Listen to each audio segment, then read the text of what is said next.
The western coast of Norway is home to some of the most dramatic landscapes on Earth. Carved by glaciers throughout the ages, some of these fjords stretch for 200 kilometres inland and are over a kilometre deep.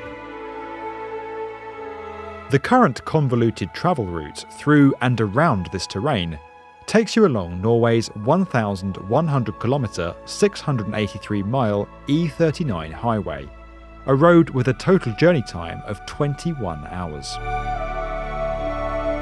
Now, the Norwegian government are working to improve access to services and residential and labour markets across the country's western regions by embarking on the largest infrastructure project in the nation's history.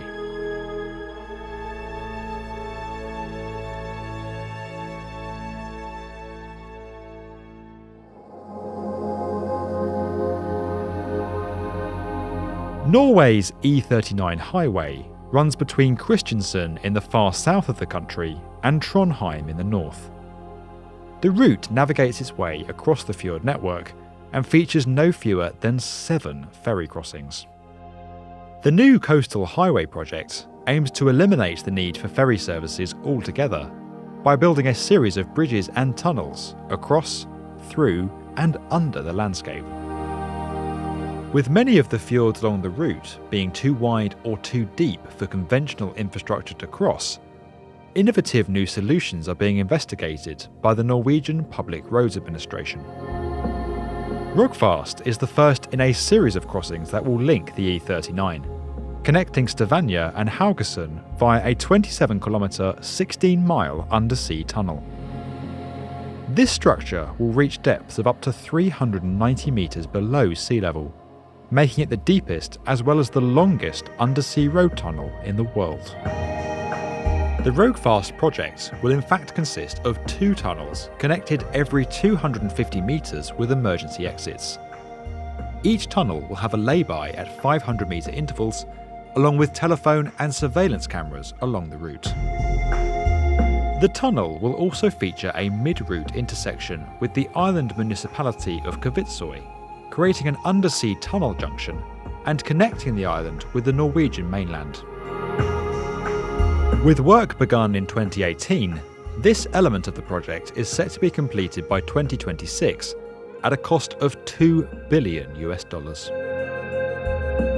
While the Rogfast works are already underway, the scale of some other fjords is presenting the project team with extreme engineering challenges. Bjørnafjord, located to the south of Bergen, stands 5 kilometres wide and reaches depths of 600 metres. To cross this challenging stretch of water, a proposal has been put forward for a floating bridge, anchored to the shore at both ends. The Sulafjord crossing has seen 2 possible solutions put forward. The first is for a 3-tower suspension bridge, with 2 of the bridge's towers anchored on land, and the 3rd central tower anchored to the sea floor, some 400 metres below the waterline. An alternative proposal for a submerged floating tunnel would see 2 interconnected tubes running side by side, tethered to the seabed using high-strength cables. Crossing the Romsdalsfjord will require a 16-kilometre undersea tunnel, much like the Rogfast project, from Ålesund to Midsund, followed by a 2-kilometre suspension bridge connecting onto Molde. By far the most complex and ambitious of all the coastal highway crossings is that at Sognefjord, also known as the King of the Fjords. Norway's largest and deepest fjord is over 3.7 kilometres wide and an incredible 1.3 kilometres deep at its lowest point. While these extreme distances pose their own challenges, engineers must also account for the high number of ships that enter the fjord on a regular basis. Any crossing must allow for a clear shipping lane that is at least 400 metres wide, with 70 metres clearance above the water's surface and at least 20 metres clearance into the depths. To deliver this, the project team are considering numerous different types of crossing for this fjord. The first is a traditional suspension bridge. With a 3,700 metre crossing, such a structure would be almost double the length of the world's current longest bridge and would require support towers at least 450 metres tall, significantly eclipsing the 343 metre tall Millau Viaduct in France to become the world's tallest bridge structure. A floating bridge is also being considered. However, this structure would need to raise to allow ships to pass, and achieving such a feature in a bridge that is only anchored to each shoreline poses considerable engineering challenges that are yet to be overcome. In a similar proposal to that found at Sollefjord, a submerged floating tunnel is also being considered.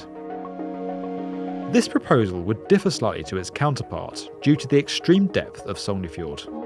Rather than being tethered to the seabed, the tunnels would be suspended from floating pontoons that would allow ships to pass overhead.